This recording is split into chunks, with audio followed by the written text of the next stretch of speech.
Madame, Monsieur, bonsoir. Scène de guerre civile à Calais. 6900 réfugiés s'entassent sous ces tentes et ces préfabriqués.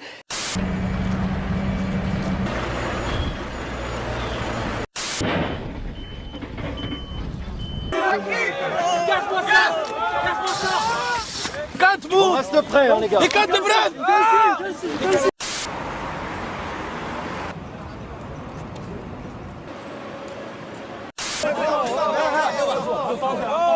Every day the people outside and take 45 person only. Why?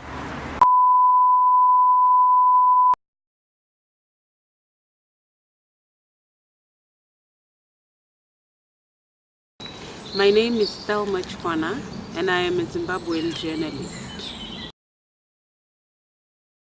I left Zimbabwe because I was being persecuted for practicing journalism. I have been writing about the President Robert Mugabe, who has been in power, who has clung onto power in Zimbabwe for the past 38 years. Last year we had citizens uprising against Robert Mugabe's rule.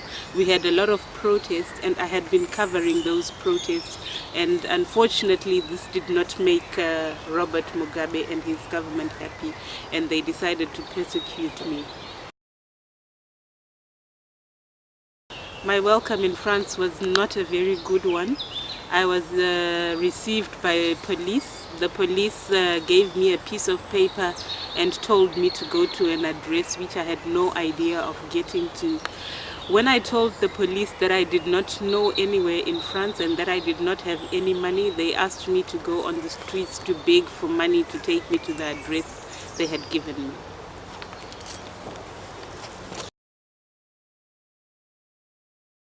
The Office of the Immigration did not immediately offer medical services, but I told them that I had a medical condition which needed immediate attention, and the immigration official told me that I can only get access to a doctor once I have social security and my papers have been processed.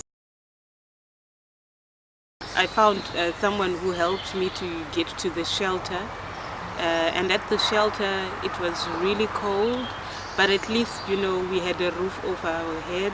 It was cold, there was no heating, and we would sleep over. The shelter opens at 5 p.m. and it closes at 8 a.m. So that means that between 5 p.m., between 8 a.m. and 5 p.m. you are wandering on the streets. Although I appreciated having a roof over my head, I was a bit concerned, and I slept with one eye open because we slept in the same room with men. And in my culture it's really unheard of that men and women who are not married share the same room. So it was a very uncomfortable experience for me. After I left the shelter, I was taken in by a friend of a friend who lives in Saint-Fontenay. Please excuse my pronunciation, these French words. And I have been living with that family for the past 2 months now. The family that I'm living with has made my integration into the French society very easy. This is because they have adopted me as one of their own. I live in the same house with them, we eat the same food, we eat on the table together. When they go out for family occasions, they take me along with them, and because of that I've managed to see quite a bit of French society, and I'm quite taken by it.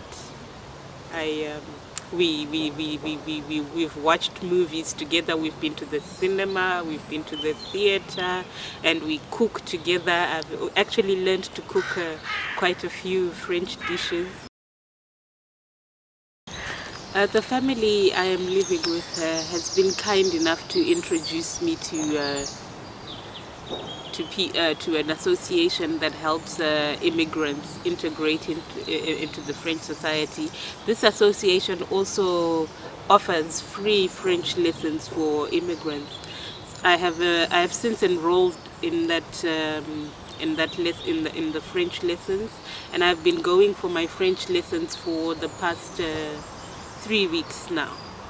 And I am learning quite a bit, even though sometimes it's a bit confusing, because I think the French language, as exciting as it is,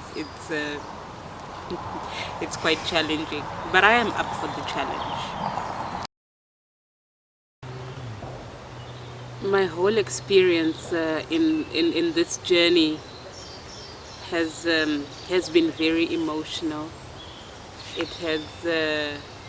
It has really taught me quite a lot about human nature.